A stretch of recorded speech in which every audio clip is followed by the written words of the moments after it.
Did you know that your zip code can add or subtract as much as 10 years to your life expectancy? And that the color of your skin could impact the quality of the air that you are breathing? I know, this is a shocker, but it is reality for many people who live across the United States.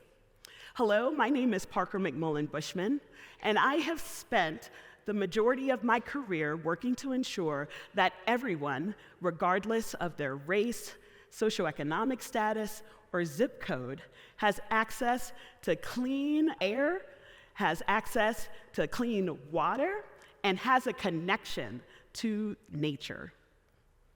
Throughout my career, I have realized that the fight for the environment is closely linked to our fight for social justice issues.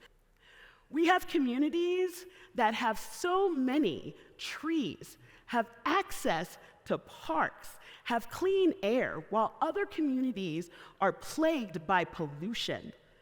They don't have access to many green spaces, and the health outcomes in those communities are terrible. This is not something that is a surprise. This is actually the long-lasting impacts of things like redlining and other policies that have impacted the way that our communities are set up and the way that people live within those communities. Redlining was something that came about through the Federal Housing Administration back in the 1930s. Redlining was when the Federal Housing Administration actually brought up maps of major metropolitan areas, and they marked neighborhoods of color in red.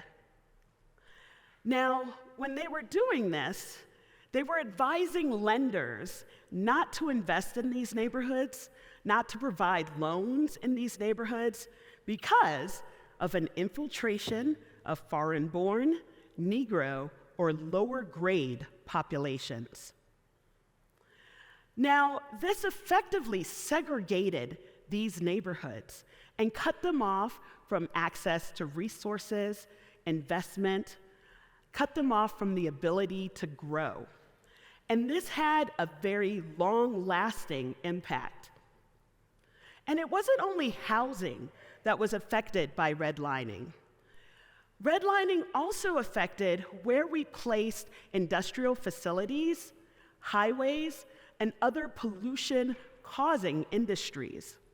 Local zoning officials actually worked with businesses to say where these things would be placed, and more often than not, they were placed in communities that were already marginalized by the federal government.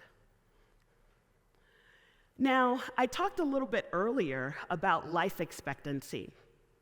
This impacted the life expectancy of the people living in those places. The Center for Disease Control has created a map of zip codes around the United States. And this map has shown a stark reality. Where you live can greatly impact how long you live. Now, you might be asking why. Well, it's because environmental and social determinants of health heavily impact our life expectancy. And people living in neighborhoods that have already been filled with pollution-causing industries are more likely to be bringing pollutants into their body that cause chronic health conditions. This is something that has long-term effects on people who live in those communities and long-term effects on our environment. For example, this is two neighborhoods in the Denver metro area. One is called Globeville, Elaria, Swansea. Globeville was historically redlined. Globeville also is home to the state's only oil refinery, Suncor. The people that live there suffer from chronic health issues and have some of the worst air quality in Denver. On our second track, we have the affluent neighborhoods of Wash Park and Cherry Creek. The people there don't have an oil refinery, and they have so much access to parks, green spaces, and cleaner air. And you can see that the life expectancy between these two areas are greatly different. Also, research has shown that race is the biggest predictor factor for if someone is exposed to an environmental harm. It is a bigger predictor than socioeconomic status, meaning that a middle-class Black person is more likely to be located next to an environmental harm than a very poor white person. It gives the saying, "I can't breathe," a whole new meaning.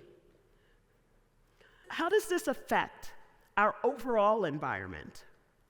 Well, when people say, "not in my backyard," to the placement of environmental harms, toxic waste sites, and pollutants, those things don't just disappear. They have to go somewhere.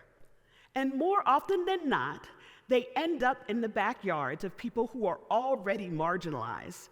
Because let's be honest, if it's not going into your backyard, more than likely it's going into mine. And when people say "not in my backyard," it really boggles my brain, because I believe that maybe they don't understand that we all live in a shared ecosystem. I'm going to give you an example of this. One of my favorite courses to teach when I was an environmental educator was pond study class. Has anyone ever done a pond study class?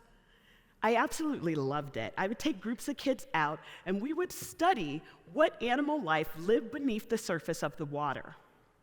Now, we would not only be studying the animal life, but we would also be studying water quality. And there's a few different ways to be able to measure water quality. One is through chemical testing. Another way is by examining the animal life beneath the surface and seeing which animals were present and which were not.